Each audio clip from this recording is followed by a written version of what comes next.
unë do filloj këtë personalja. Ju pyesni për tradhtinë.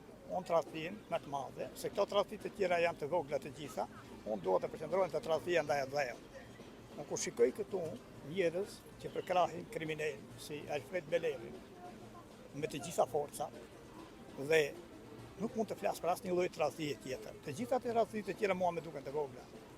Të shikosh, domethënë, një opozitë të shërben Alfred Beleri, të gjitha i lop grek me miliona e miliarda lekë e dollar, të shërben Alfred Beleri, të shikosh Parlamentin Evropian, një kriminal i tillë që ka derdhur gjakun e shqiptarëve dhe këta tradhtar, gjak prishur shqiptarë mbështesin atë, s'mund të flasun për tjetër tradhti. Të shkem te kepimja personale. Pak më poshtë, ku jemi ne tani, jo 20 metra më poshtë, ishte i vendosur dikur si e ka Krishnik Osmani. Kërkonte firma për të bërë, për të futur në parlament Krishniku. Dhe që bëjë unë tani, se jam duke shkuar tani në gjykatë për të tërhequr firmën. Ja jap firmën unë atij, se kjo kuptim kjo tradhtia, në dhënë mua. Unë ja jap firmën atij duke menduar se është diçka i ri për diçka të re.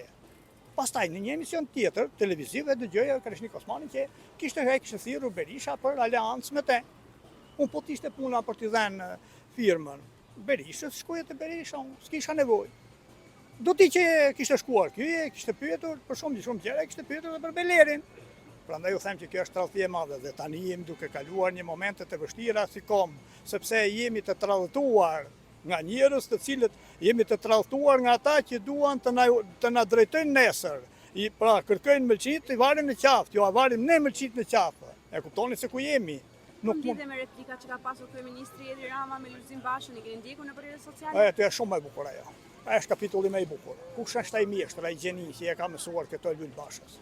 Që të arrinte dikush të ndryshonte Lul Bashës, domethënë statusin social dhe politik, këtë s'ma ka marrë mendje. Ai që e ka bërë atë punë, të ruhet se këta pjesa e Berishës dhe Nokës kanë për t'ia hequr kokën.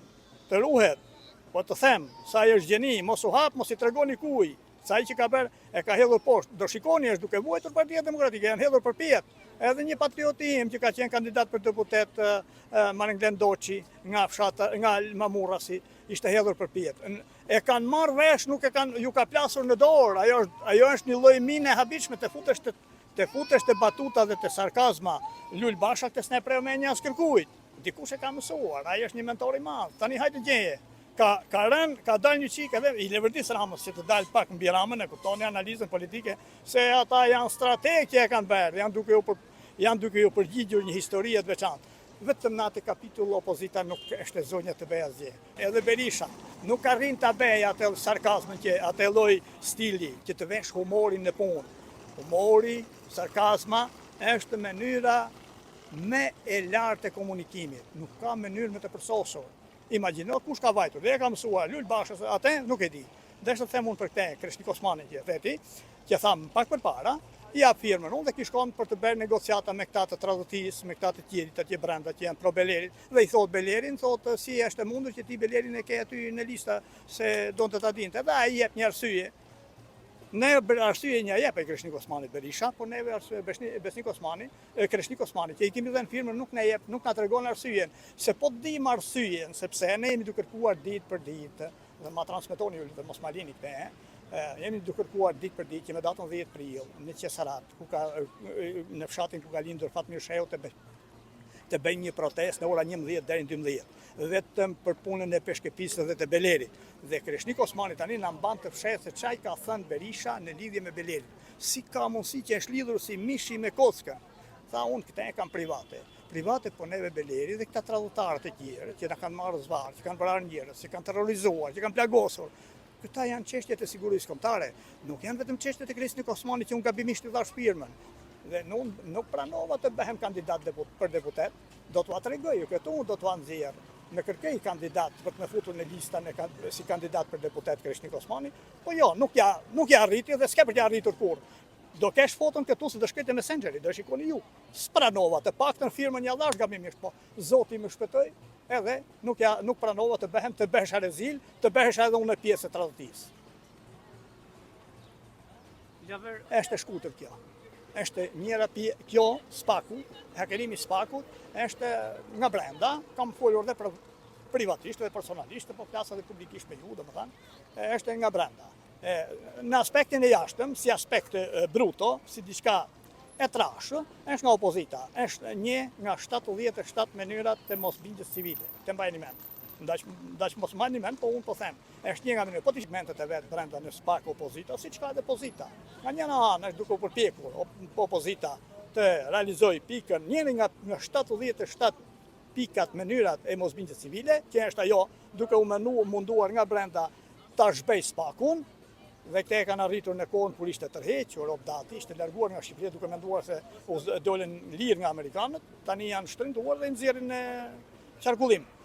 Ana tjetër është edhe Fatmir Xhafa, Flani Veliajt, me 10 deputetat e vetë, që e kishin bërë ndërmend që t'i bënin mocion mosbesimi Ramës dhe nuk ja arritën. Tani kanë rënë ngusht atje edhe duan ta bëjnë në mënyrë institucionale shkatrimin e spakut. Këta janë. Këta di unë, këto. Tani se sa si do përfundojë ajo punë, atë unë uroj që studentët, që populli të ngrihet e të mbroj spakun. Se po vazhduan kështu, ki tranzicion së mbaron kurrë. Do mbaroj vendi pa mbaruar tranzicionin, në qoftë se nuk është spakun. Sa të sigurt janë shqiptarët ku konsumojnë ushqime që vinë qoftë nga importi, po qoftë edhe? Këtë e në gjena kotë, unë s'mendoj shumë për barkun. Njeriu që hanë shumë, s'ke punë për ti, nuk ketë ai që pyes. Kalon shumë orë duke ngrënë, kalon shumë orë duke gatuar dhe kalon shumë orë në banjo. Ai njeriu, pra njerëzit që hanë shumë, kalojnë shumë orë duke gatuar, kalojnë shumë orë duke konsumuar, kalojnë edhe shumë orë duke nxjerrë. Që unë nuk jam nga ajo kategori. Ajo që dua unë që them për salmonelën, në qenë se ti e ke ngul, se jere, është një luftë tregtare.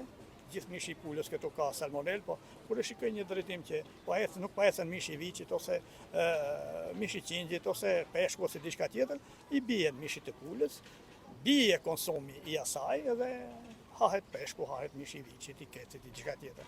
Është thjesht pjesë e luftës tregtare, marifete maskaralliqe të tilla që ndodhin në treg, në treg ndodhin edhe me trenda, edhe të zeza, to janë asgjë. Kështu që mos më tremni për atë punë, edhe ai që ke ngrënë ti dje dhe ke ngrënë tani, edhe ai përpara ka patur salmonel, po ai sa ka patur ai që thanë. Thjesht është pjesë e luftës tregtare. Kush bie viktime këtyre gjërave? Propaganda 1 dhe reklama 2 bëhen për ata që s'ja kanë idejen, për njerëzit që janë të informuar s'kan asnjë vlerë. Ne që kemi pak sa informacion, Zoti na ka dhënë i madh qoftë. Në zbie viktime, unë shkoj hap aty nga pula, e di që salmonel ka kush më pak, kush më shumë, po s'ka t'ja mbajmë, edhe sikur mos ke salmonel këto 3 vjet sikur ka shprehur nga Brazili deri vjet këto. I futet salmonela rrugës more. Ç'kërkoni kurse kemi të freskët ne, ç'jepën e marrim nga Serbia, millin nga Rusia, gjitha këto, po s'marrim se s'kemi asgjë nga Shqipëria. Prandaj jemi edhe të tradhtuar. Nëse pas nesër po të shpërthej një luftë në këtë vend, në këtë botë që jemi duke shkuar për luftë, tërë bota mund të vdesin nga lufta, nga armët. Ne kemi vdekur për bukë, se ne sprodhejmë as grura, as misër, as patata, as jep, as domate. Ç'të them unë? Të gjithë të mira. Faleminderit, më pas.